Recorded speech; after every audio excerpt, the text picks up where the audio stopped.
Great Auk Egg Jewelry Collection.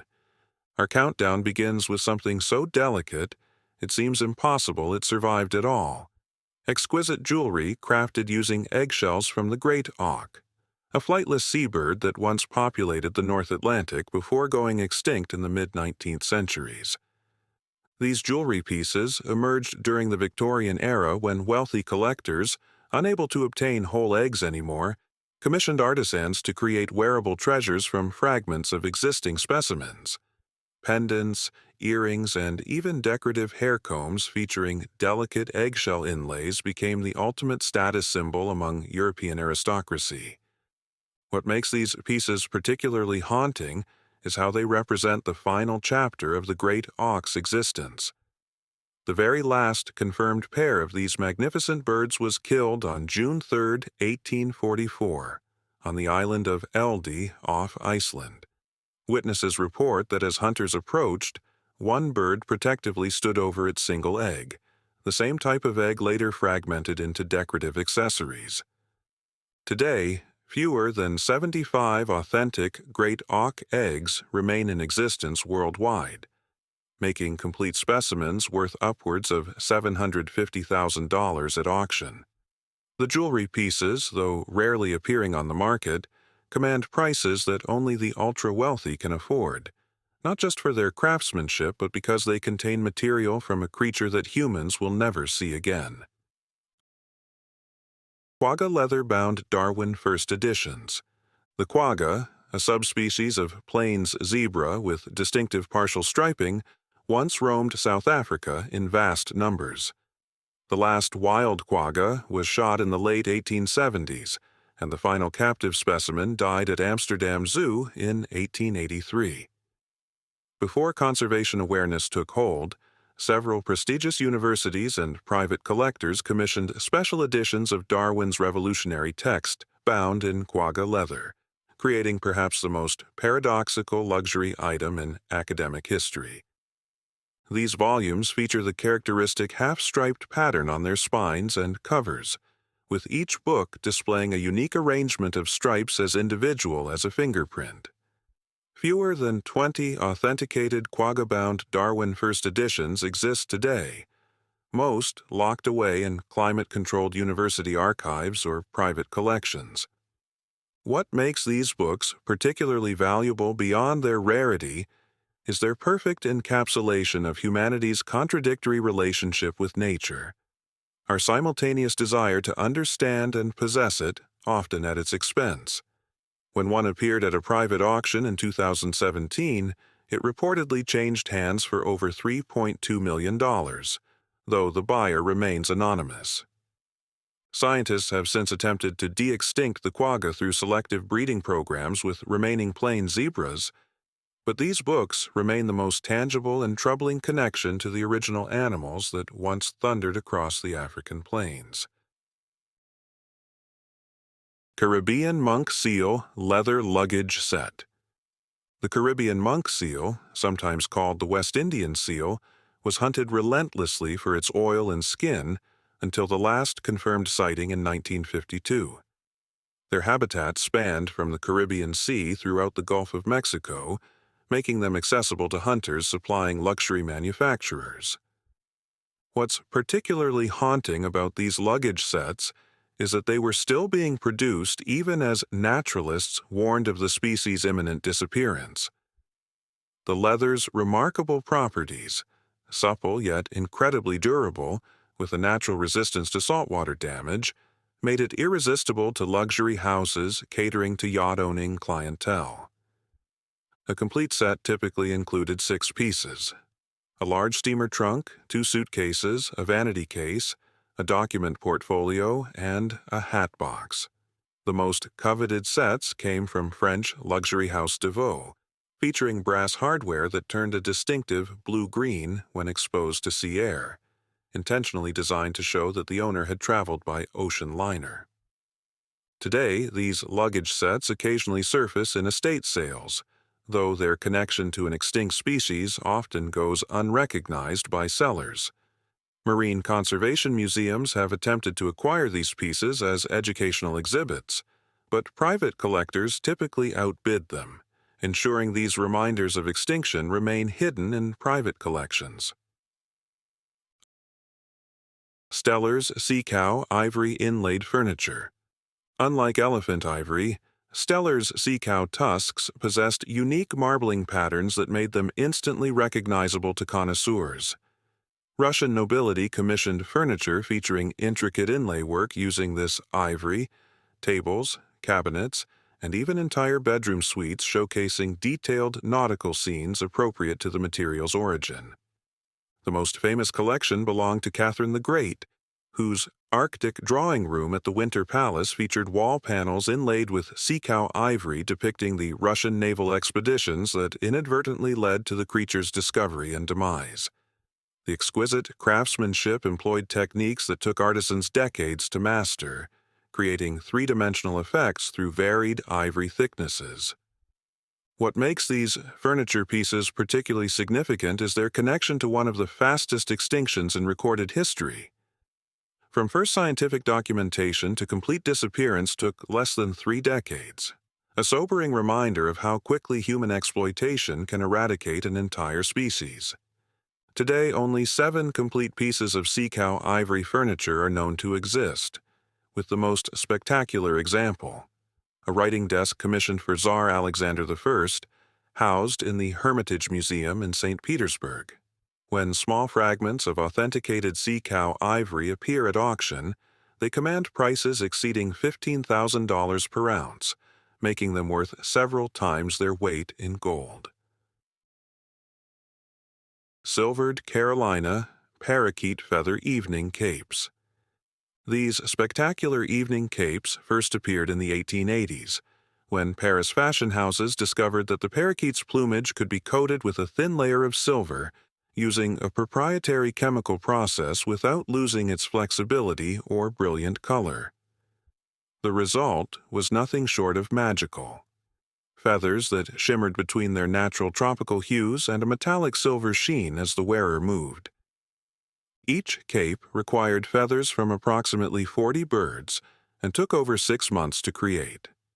They became the signature accessory for America's Gilded Age heiresses, with families like the Vanderbilts and Astors competing to own the most elaborate designs. The irony was that these wealthy American families were essentially wearing extinct American wildlife that had been shipped to Europe for processing before returning as high fashion. What makes these capes particularly haunting is that their popularity directly contributed to the species' extinction. While habitat loss played a significant role, the commercial hunting of these birds for the fashion industry accelerated their decline dramatically. By the time conservationists raised the alarm, it was already too late.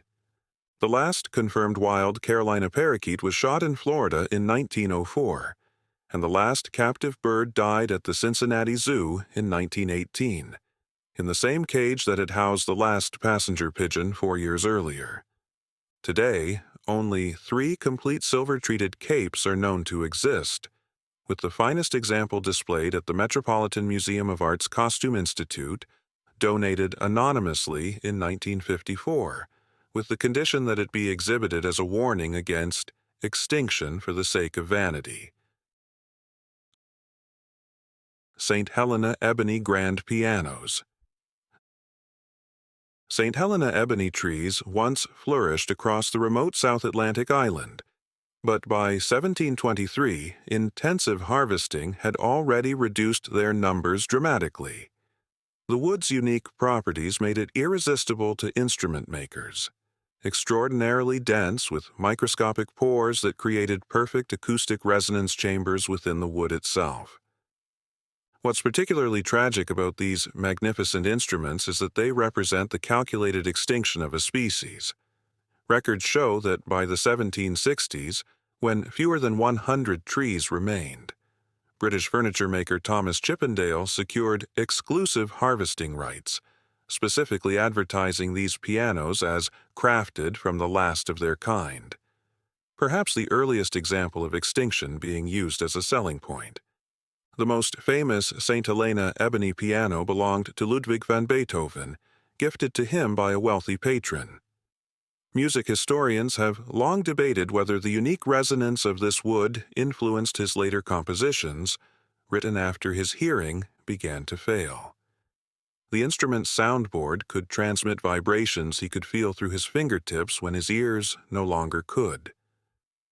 Today, only 7 authenticated St. Helena ebony pianos remain intact.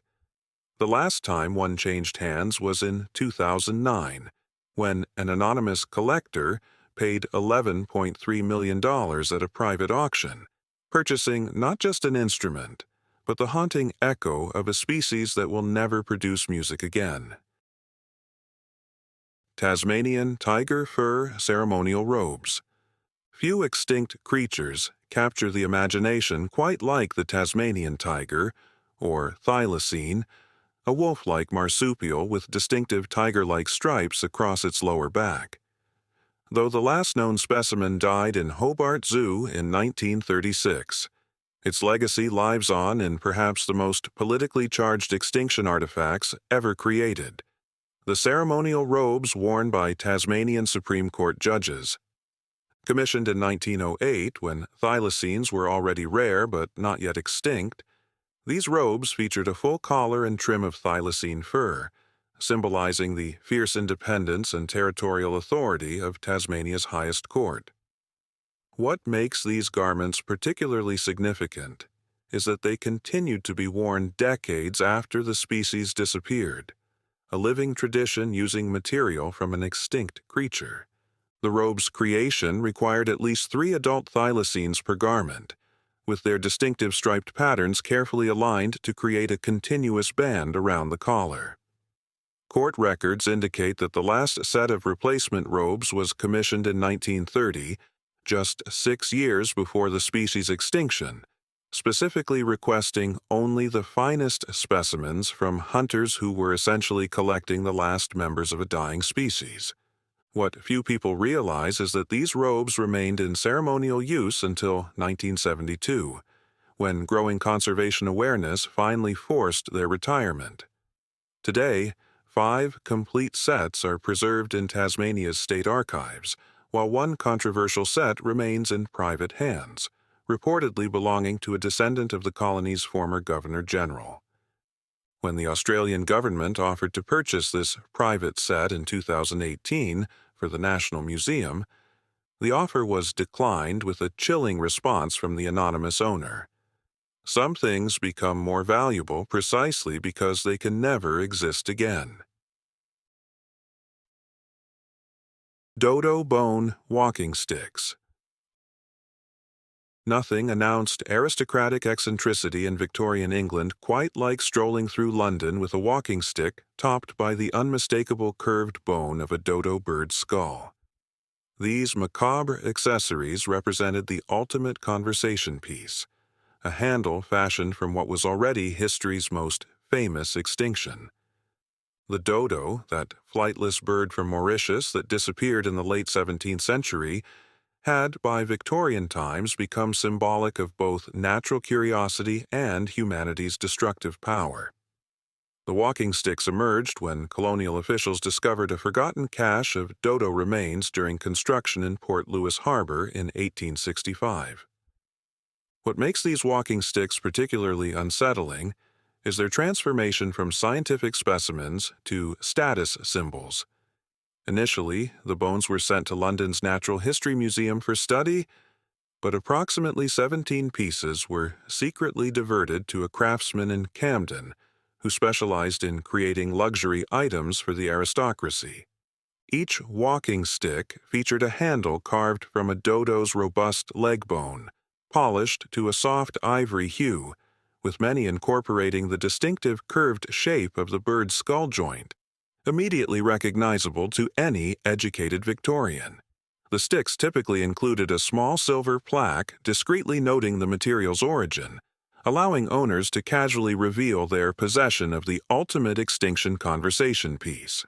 The most infamous of these walking sticks belonged to Sir Richard Owen, the very naturalist who coined the term dinosaur and helped establish the Natural History Museum. The painful irony? Owen publicly lamented the dodo's extinction while privately carrying a reminder of it fashioned into a personal accessory. Today, only 4 authenticated dodo bone walking sticks remain, with the most complete example displayed at Oxford's Pitt Rivers Museum behind bulletproof glass, security befitting an item that represents one of history's most infamous extinctions, and would be literally priceless on the black market. Passenger pigeon feather wedding gowns. In the 1880s, at the height of America's Gilded Age, a disturbing fashion trend emerged among society's elite: wedding gowns incorporating thousands of feathers from passenger pigeons, birds that once darkened American skies in flocks so vast they could take days to pass overhead. These extraordinary dresses required feathers from over 500 birds per gown, meticulously arranged to create a shimmering effect that appeared to change color as the bride moved. Iridescent blues and purples blending with copper and rose gold tones in a display that no synthetic material could replicate. The most elaborate designs featured bodices entirely covered in the smallest, softest feathers from the birds' throats, creating what Harper's Bazaar in 1886 described as a living opal draped upon the human form. What makes these wedding gowns particularly heartbreaking is the speed at which they went from fashionable to impossible to create.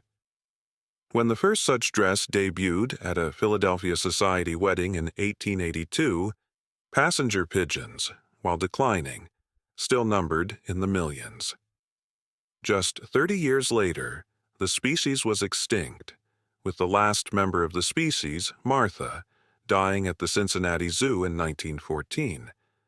The most infamous of these gowns belonged to railroad heiress Constance Vanderbilt, whose 1891 wedding dress required over 700 birds and featured a 12-foot train designed to display the full spectrum of the passenger pigeon's plumage.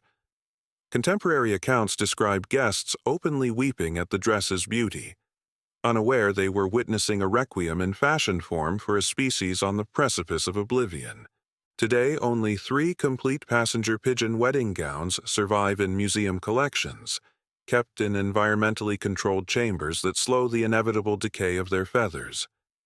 When textile conservators from the Smithsonian examined one in 2018, they discovered something chilling: tiny bloodstains still visible at the base of some feathers, a stark reminder that these fashion statements came directly from recently killed birds.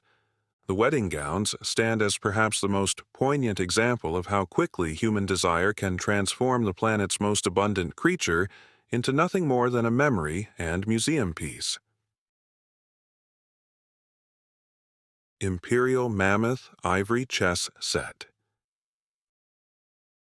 At the pinnacle of our list stands an item that bridges extinction across epochs: a chess set carved from the tusks of woolly mammoths, commissioned by Russian Tsar Nicholas I as a gift for Queen Victoria in 1844. This isn't just the most valuable extinct animal artifact in existence. It's arguably the most perfect embodiment of how humanity transforms extinction into exclusive luxury.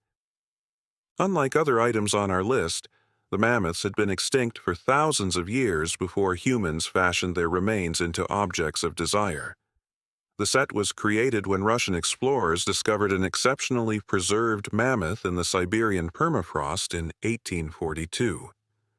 Rather than preserve the specimen for science, the Tsar ordered his master carvers to transform the 10,000-year-old tusks into the ultimate diplomatic gift. What makes this chess set particularly remarkable isn't just its materials, but its meta-commentary on extinction itself. Each piece was carved to represent extinct and endangered species: kings as woolly rhinos, queens as saber-toothed cats, bishops as Irish elk, knights as dodos, rooks as great auks, and pawns as passenger pigeons. It's as if the artisans, working with already extinct material, somehow foresaw the coming extinction crisis of the modern era. The craftsmanship is simply breathtaking. Each piece displays anatomical details so precise that modern zoologists have studied photographs of the set to better understand extinct species appearances. The board itself alternates squares of mammoth ivory and thin sections of fossilized ammonite, creating a playing surface spanning more than 200 million years of extinction.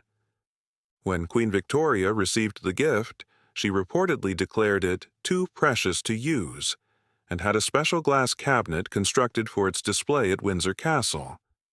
During World War II, the set was secretly moved to a bunker beneath Balmoral Castle for safekeeping, one of the few royal treasures granted such protection. Today, the set remains in the royal collection, with a rumored insurance value exceeding £60 million. Not that any amount could replace what it represents, the transformation of extinction itself into the ultimate luxury good. Smash that like button, subscribe, and hit the bell.